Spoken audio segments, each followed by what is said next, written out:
તો હાલ સમાચાર વિરોધ વચ્ચે પરસોત્તમ રૂપાલાની પ્રચાર ટીમમાં મોટો ફેરફાર કરવામાં આવ્યો છે। પ્રચાર ટીમના સારથી અને કોર ટીમમાં બદલાવ લાવવામાં આવ્યો છે। ટીમ રૂપાલામાં રૂપાણી જૂથની થઈ છે એન્ટ્રી। તો રૂપાલા સાથે સોમવારથી નવા ચહેરા જોવા મળશે। વિડીયો વાયરલ કરવામાં અંદરના વ્યક્તિની ભૂમિકાની ચર્ચા છે। તો રૂપાલાની રણનીતિમાં ફેરફાર કરવામાં આવ્યું છે, નવા ચહેરાઓને સમાવેશ કરવામાં આવ્યું છે। વધુ વિગતો સાથે અમારી સાથે જયેશ ઠકરાર રાજકીય વિશ્લેષક જોડાઈ ગયા છે। જયેશભાઈ, આપનું સ્વાગત છે। હવે સમાચાર મળી રહ્યા છે કે રૂપાલાએ તેની રણનીતિ બદલી છે, નવા ચહેરાઓને પ્રચાર માટે સામેલ કરવામાં આવ્યા છે। આપને આ કઈ રીતે જુઓ છો? જુઓ, એક તો ભાજપ છે એ ડેમેજ કંટ્રોલમાં હંમેશા માસ્ટરમાઇન્ડ ગણાય છે અને રાજકોટ જેવા ભાજપના ગઢમાં જ્યારે રૂપાલાની ટિપ્પણી બાદ એ ટિપ્પણીનો વિડીયો વાયરલ થયો એટલે તુરંત જ માફી માંગી અને ક્ષત્રિય સમાજનો જે વિરોધ છે એ વધે નહીં એ માટે પ્રયત્નો શરૂ કર્યા। પરંતુ પક્ષના મવડીઓને ક્યાંક ને ક્યાંક એવું લાગ્યું કે રૂપાલા કે જે રાજકોટના ઉમેદવાર નથી, આમ જોઈએ તો એ પેરાશૂટ ઉમેદવાર છે, અમરેલી એમનું વતન છે, એટલે જેવા એ રાજકોટમાં લડવા આવ્યા એટલે ભાજપના જ કેટલાક અસંતુષ્ટોને એની સામે અંદરખાને વાંધો હતો।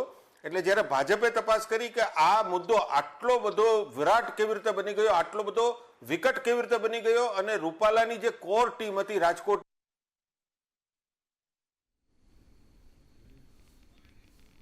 તો રણનીતિ વાળા હતા, તો ઘણી બધી બાબતો બહાર આવી છે। જી જયેશભાઈ,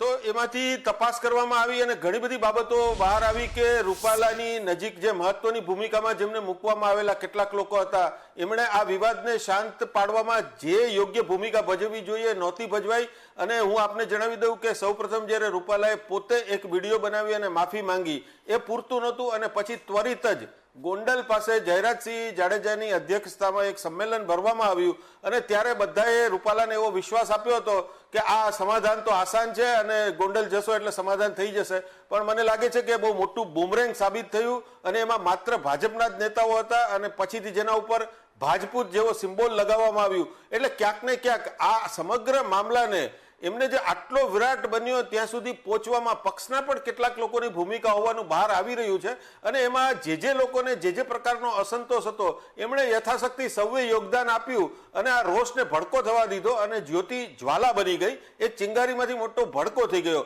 એટલે પક્ષે એક તરફ રૂપાલા દિલ્હીમાં કેબિનેટની મિટિંગ પૂરી કરીને જેવા રાજકોટ આવ્યા ત્યારે એમને સ્પષ્ટ એક આદેશ આપી દીધો કે તમે પ્રચારમાં લાગી જાઓ, પરંતુ હવે એમની પ્રચારની જે ટીમ છે એમાં ઘણો બધો બદલાવ જોવા મળી રહ્યો છે। કારણ કે રાજકોટ એક એવું શહેર છે કે ભાજપનો ગઢ ગણાય છે, પરંતુ અહીંયાનું રાજકારણ બહુ અજીબો ગરીબ છે। અહીંયા હંમેશા ભાજપ જીતે છે એવું માનવામાં આવે છે, પરંતુ દરેક વખતે 2009નો દાખલો યાદ રાખવા જેવો છે કે અહીંયા એ સમયે પણ પાટીદાર ઉમેદવારને ભાજપે ઉભા રાખેલા, પરંતુ કિરણ પટેલને પક્ષના જ કેટલાક લોકોએ આંતરિક જૂથવાદના કારણે હરાવી દીધેલા અને એ સમયે છેક જસદણથી રાજકોટમાં કોંગ્રેસ વતી ચૂંટણી લડવા આવેલા કુંવરજી બાવળિયા જીતી ગયેલા।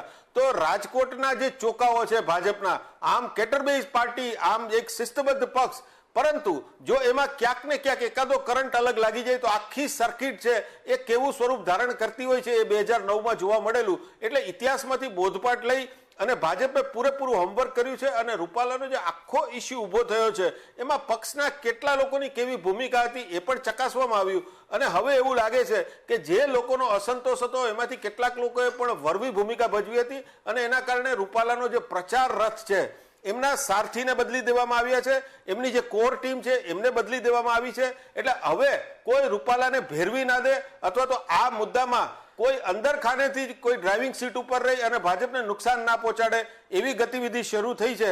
એટલે મને એવું લાગે છે કે હવેનો જે પ્રચારનો તબક્કો છે રૂપાલાનો એમાં ઘણા બધા ચિત્રો નવા જોવા મળશે। જી જયેશભાઈ, સૂત્રો એવું કહી રહ્યા છે કે રાજકોટમાં એક જૂથ છે તે રૂપાલાને સપોર્ટ નથી કરી રહ્યું અને સાથે જ તેમને આયાતી ઉમેદવાર ગણે છે, તો શું તેની પાછળનું આ કારણ હોઈ શકે? હિના, ચોક્કસપણે રાજકોટમાં જ્યારે તમે બહારથી કોઈ ઉમેદવારને લાવો ત્યારે એનું પાર્ટી લેવલે અને જે આપણે જાહેરમાં જે રજૂ કરવાનું ચિત્ર હોય એમાં તો બધા જ એમને સમર્થન આપતા હોય. લગભગ જ્યારે પાર્ટીએ ઉમેદવારોની પસંદગી શરૂ કરી ત્યારે લગભગ 10 જેટલા નામો મૂકવામાં આવ્યા હતા. એમાં ક્યાંય રૂપાલાનું નામ નહોતું. પરંતુ જ્યારે રૂપાલાને મૂકવામાં આવ્યા ત્યારે એક સુરે બધાએ જાહેર તો કર્યું કે અમે બધા પક્ષે જે ઉમેદવારને જાહેર કર્યા છે એની સાથે છીએ. પરંતુ રાજકારણ છે એ હંમેશા મહત્વાકાંક્ષાનો ખેલ છે અને એમાં ઘણા બધા સમયથી જે લોકો ટિકિટ મળવાની દાવેદારી કરી રહ્યા હતા, જેમની અપેક્ષા હતી, એમને ટિકિટ ના મળે તો એમની અંદર તો અસંતોષ રહેતો જ હોય છે. અને એવા સમયે જ્યારે પરસોત્તમ રૂપાલા 5 લાખની લીડથી એમને જીતાડવાનું કામ એમને સોંપવામાં આવે તો મને લાગે છે કે કેટલાક જે રાજકીય નેતાઓ છે એવું પણ વિચારતા હતા કે જો રૂપાલાની રાજકોટમાં ભવ્ય જીત થાય, એમને ખાસી એમને લીડ મળે તો 5 વર્ષ તો રૂપાલા જ સંસદ સભ્ય છે, ઉપરાંત એ પછી એમની રાજકીય કારકિર્દી પૂરી થઈ જશે. આવું માની અને દરેક લોકો પોતપોતાની યથાશક્તિ પોતાને ઓછું નુકસાન થાય એ રીતે રૂપાલાને નુકસાન કરવા માટે પ્રયત્ન કરતા હોય એવું માની શકાય. પરંતુ એક કેડર બેઝ પાર્ટીના કારણે તમામ લોકો ખુલીને એવું ના કરે. પરંતુ જ્યારે કોઈ નાનકડો એક મુદ્દો ઊભો થયો અને પછીથી એમને હવા દેવાની આવે તો એવા સમયે ઘણા બધા લોકો એક્ટિવ થઈ જતા હોય છે.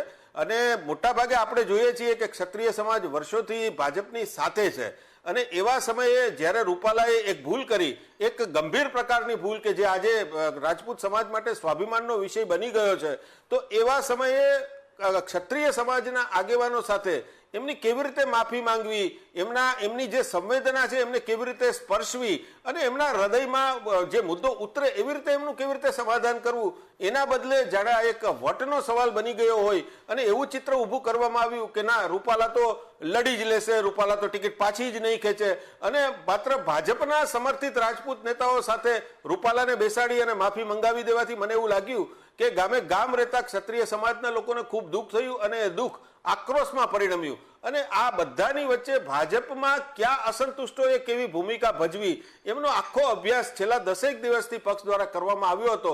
અને એના કારણે જ હવે રાજકોટની બેઠક ઉપર વર્ષોથી કાર્યરત રાજકોટના જે નેતાઓ છે કે જેમણે પક્ષને અનેક વખત ચૂંટણીઓ જીતાડી છે, પછી એ લોકસભાની ચૂંટણી હોય, વિધાનસભાની ચૂંટણી હોય કે મહાનગરપાલિકાની ચૂંટણી હોય, એ તમામ કાર્યકરો, એ તમામ ટીમો થોડા સમયથી આ આખા એ કેમ્પેઇનથી થોડા અલિપ્ત હતા. કેમ કે એક જૂથે રૂપાલા ઉપર વર્ચસ્વ જમાવ્યું હતું, એમના પ્રચારના રથ ઉપર નેતૃત્વ એ લોકો સંભાળતા હતા. પરંતુ હવે જ્યારે એવું લાગ્યું કે આ રીતે તો બાજી બગડી શકે છે અને રોષ વધી શકે છે, તદુપરાંત અંદર ને અંદર રહેલા લોકો જો બરાબર રીતે સુકાન ના સંભાળતા હોય તો પક્ષને ઘણું બધું નુકસાન થાય. તો એના કારણે આખો પ્રચાર રથ છે એમના જે સારથીઓ છે એમને બદલવામાં આવ્યા છે, કોર ટીમને બદલવામાં આવ્યા છે. અને હવે આપણે જોઈ શકીએ કે વર્ષો સુધી રાજકોટમાં ભાજપને જીતાડવા માટે જે લોકો કાર્યરત હતા એ જૂની ટીમો હવે ફરી સક્રિય બની છે અને એમને જ રૂપાલાને જીતાડવાની જવાબદારી સોંપવામાં આવી છે.